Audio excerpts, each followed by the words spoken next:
here we are, we're back. We're gonna go over all the stuff that I ordered for my ham radio project.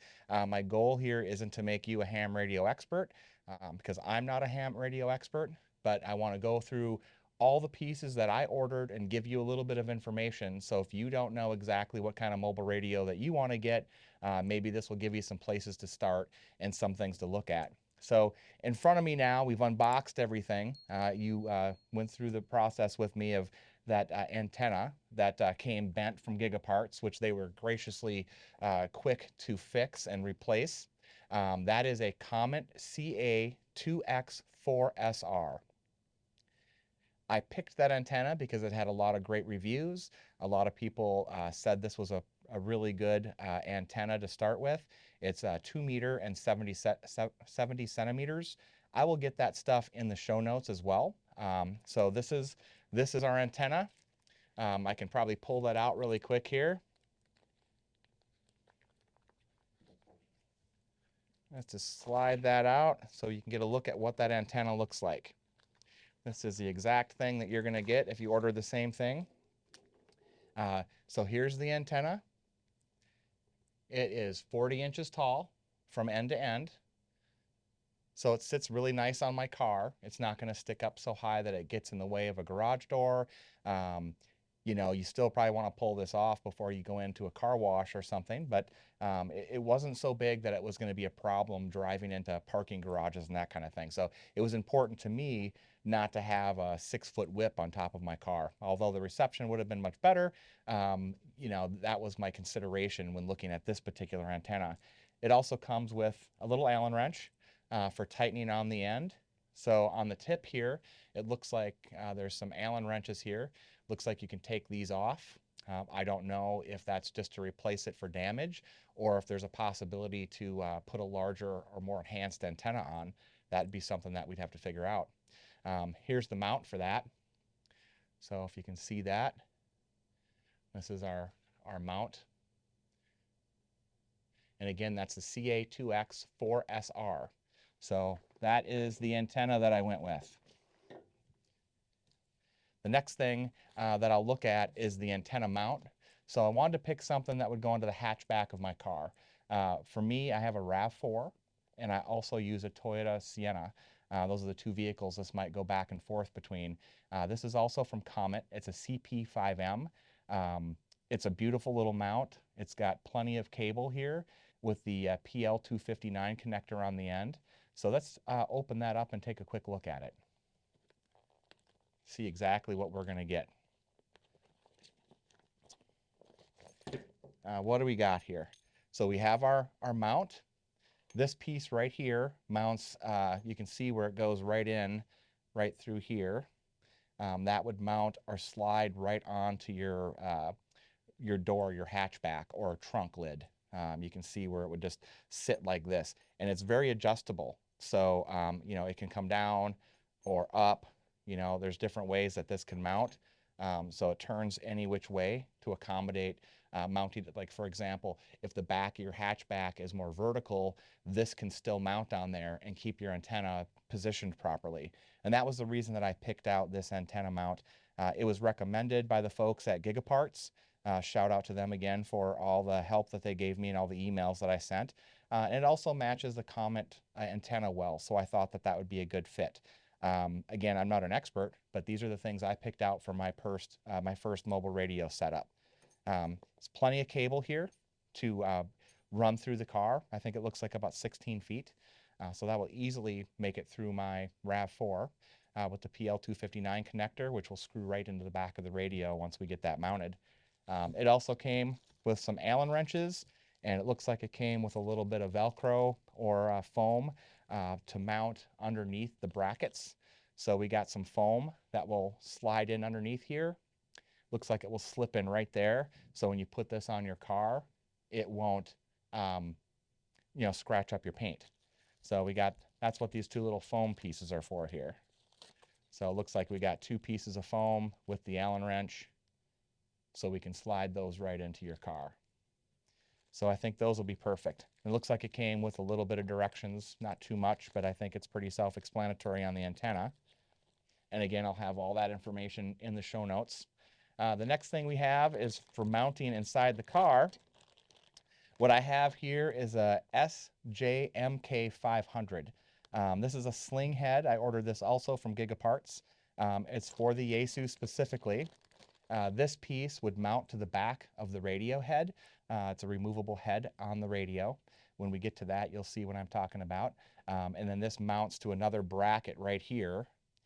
And there's a little nut here, so we can tighten that up. So that can be put up on your dash so that you can get that right up where you can see it and kind of have some adjustability. So I chose that because it was readily available and it specifically fit this radio. There are a lot of different mounting options, and a lot of people had a lot of great suggestions for that, and I'm sure as my installation evolves, those pieces might change. So that was one piece, and here's the companion part to that, also a Yaesu compatible part. This is a dash mount bracket. It's an MMB-103. It says it's a Yaesu mounting bracket for the FTM, and then that's it. So probably all of those radios would work with this. So here's what we got. In the bag, we got some two-sided tape that matches the bottom of the bracket. So it looks like that would just fit right underneath here. And then you mount that on the dash. And then there's also a little bit of extra mounting hardware here with a little pad, which looks like it would go between this and your radio, and a screw that looks like it's made to go through here. So in my case, we have this other mounting bracket. So once this is on our dash, it's going to mount like this. We'll have this mounted on the dash, and this piece will mount just like that. So we'll have it just like this. That mounts on the dash, and then this is adjustable here. So that's where the head of our radio will mount, because the rest of the radio will probably end up underneath your car seat. So that looks like that will work, and it's specifically for this radio. And again, probably things will evolve, and I might be looking for some different mounts as we go, but this looks fantastic. So far, so good. The next thing that I ordered was this kit right here. It's a YPS M500 USB. This is from RT Systems. This is a programming software that you get for the radio, so you can program on all the different channels and areas that you might travel a lot. You probably could go without the programming software, although if you're going to be using more than a few channels, or you drive back and forth to your cabin, or you go back and forth to work between a couple different areas, you probably really would like to have some programming software. It'll make it a lot easier. Now when I open that up, let's see what we get. What comes out of the box? All right, so when we open up the box, we get a getting started guide. We get a serial number with a CD. Actually, it doesn't feel like an actual CD in there. It looks like it's just a serial number. And then we get programming software. So this looks like it would plug in to the back of your radio, and then it's USB that plugs into your computer. And there's plenty of cable here. This looks quite long. It's probably at least 10 feet. So we got plenty of that. And then there looks like there's some directions or a postcard with some contact information for RT Systems. Looks great. So we'll have to dig into that. That might be a video on its own, getting started with our radio programming software. And again, there are a few other programming softwares out there, but this is the one that was recommended by Gigaparts, as well as a few other people. So it'd be nice if these radio manufacturers like Yaesu had their own proprietary programming software that actually worked with their system. This programming software does seem to work with multiple different radios, so it's something to take into account. You may have programming software that works, but for me, this was my first mobile radio, so this is the beginning of my journey on programming, and we'll do more on that later. Now here's the big reveal. Here is our Yaesu FTM-500. This radio has gotten a lot of fantastic reviews. I think it's a great radio. The reasons that I chose this radio myself primarily are the dual band 70 centimeter 2 meter radio. I also chose it because it had a removable head. large dials to be easy to operate in the car. And my really #1 primary reason for choosing this radio was the big display. Super easy when you're driving. So for me, it was kind of critical to be able to see this when I was in the car, make an adjustment without having a problem on the road. So safety was important for me. It also has a lot of great reviews. It's very similar to the FTM-400, which was its predecessor. The previous one had a slightly larger screen, but this has some upgraded features. And there's some great videos out there on this radio specifically and all the features, but I'm not going to go through all of that today. This is just a little bit about what hardware that I purchased so that you have a place to start when you're looking for your first ham radio. So let's open this thing up. So here we are again. It's the FTM-500. It's actually the FTM-500DR. What do we get inside the box? Let's take a look. Well, it looks like we got a manual.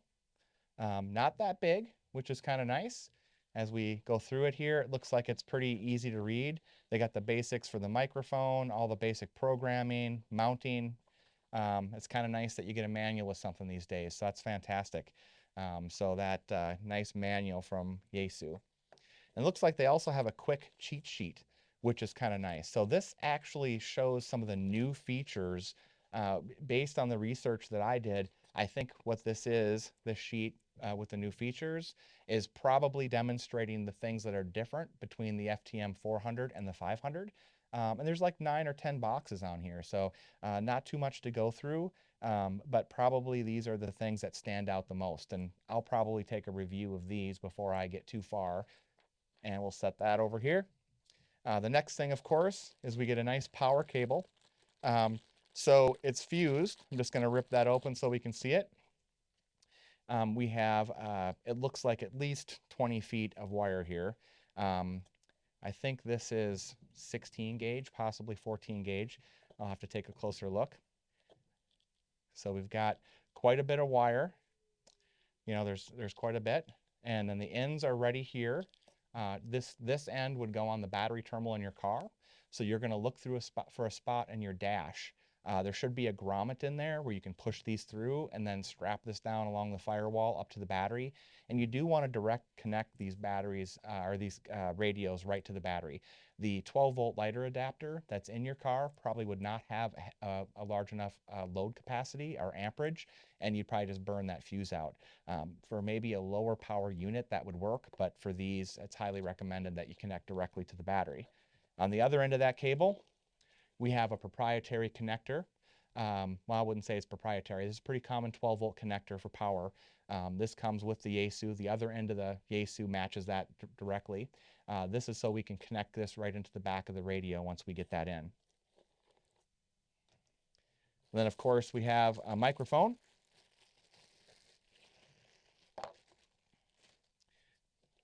So here's our mic. This is kind of what that looks like.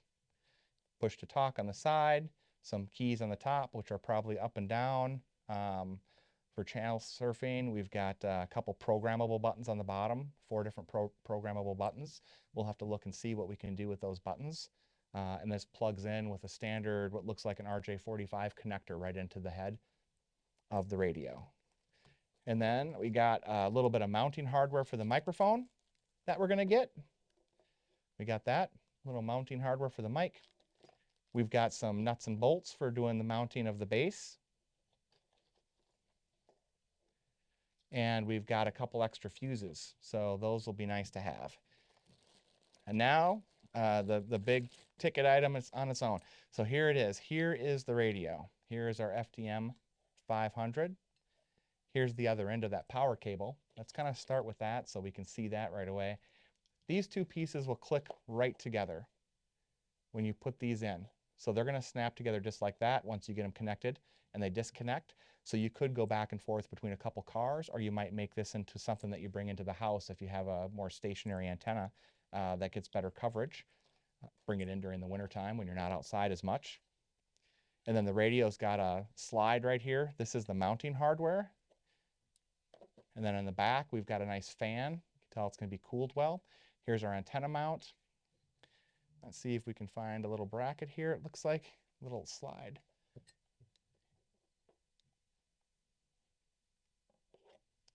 well, there's a little lever here. It looks like this would just slide right off, but I'm going to have to take a look at that and figure out how that slides off. But this is the mounting bracket right here that would come off your, here it is. There's that little guy. So this would be what you mount underneath the seat in your car or in the back of your car. This piece is the sled that the radio mounts in. So we'll swipe those things out of the way so you can get a good look at that. This also, from my research, is the same mounting bracket that was for the FTM-500. So if you're upgrading from a previous Yaesu radio, it might use the same mounting sled. So this will be nice to put underneath the seat of the car. And then we have the radio itself. Again, one of my primary things that I wanted with this radio was the large screen.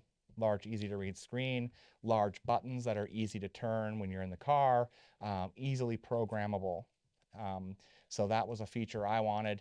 And then here is the mount for the mic. And the head is removable. So I'm not sure how that pops off here. Looks like we just pop it off. I'll have to take a look. And while I'm doing that, here on the side, you'll notice that there's a SD card slot. So this is where you can put your programming. You could program the card slot and put it in there. And we'll take a look and see what other features they allow us to use. I believe that you can download and record some of the conversations that you're using and that kind of thing with the radio. So that's a feature that we're going to look at right there. In fact, that little card is right here. This is our SD card. I think I just ordered this on Amazon. And again, I'll put links for all this down below, so if you're wanting a place to start. There is a maximum. This thing will only take a 32 gigabyte card. So I looked, and the SanDisk 32 gig was a pretty fast card. For those of you that aren't familiar with these little cards, some of them can be very cheap, but they may be kind of slow, which means the data transferring to and from your radio will take a little bit longer. So spending a couple extra bucks and getting a little better card here would be good. And I got 2-pack so that I could switch them out depending on what the function is and have that data on hand. Let's see if we can figure out how to get the head of that radio off. Okay, well, it took me a minute, but I'm back. It was a top secret button here right on the side. We just push that and the head of the radio comes apart. So we can see there that it just pops off. And then there's that RJ45 cable in there. We can just disconnect that. Now this portion of the radio, this is the bulk of the radio. This would go underneath the seat, and you would use this in conjunction with that mounting bracket, so you can mount it to the side panel in the back of your car or underneath the seat. And this way you could quickly take this part out if you wanted to move it into another vehicle or maybe into the house. And then the front is that they call this the head of the radio. This is disconnected, and this is the piece that you would have up on your dash. So you can see it's got a relatively low profile. The buttons are all right there, so you can see them, and all the programming wouldn't take up a lot of room.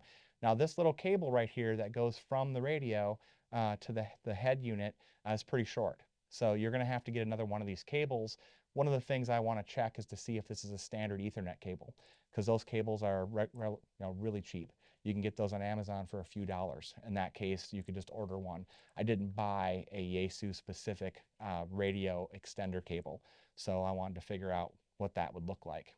So that's pretty much it in a nutshell. You know, again, the main features for me were safety, that this was a removable head, that I could take this in and out easily, and that I could easily see this when I was in the car. And once you see this thing fire up, you're going to realize that it's really nice to look at it. There's some great videos out there, and I've got a couple resources here I jotted down on paper. Just a shout out to Dave Kessler, Ask Dave. He's KEOOG. He does a fantastic job of breaking down a lot of your ham radio questions, and I have been on many of his videos gathering information as I got this radio. And then Michael, KB9VBR, he sells J-pole antennas and does an awful lot for the ham radio community, so thanks to Michael. He has a ham radio Q&A channel, definitely worth checking out. He does a fantastic job with Parks on the Air and several other breakdowns like this of more technical things. He also has a channel, it's jpole-antenna.com. So you can check those guys out there. Again, a shout out to Gigaparts. I'll put that information down below. They were available when I had questions and emailed them about what fit where. So all this took me a while to think about. It seems pretty easy now that it's all in front of me, but hopefully this video helps you when you get your first radio on some of the things that you might consider. Now watch for my next video where I'm going to take the same radio and I'm going to put up an antenna outside my house next to our deck. And that way I'll have a J-pole antenna from Michael that I can connect and have the radio on my desk while I'm sitting there in the winters of Wisconsin and have a little fun during the day when I can't get out. So there you have it. You guys have a great day. This is KC9NIF, Tim, and watch for more videos.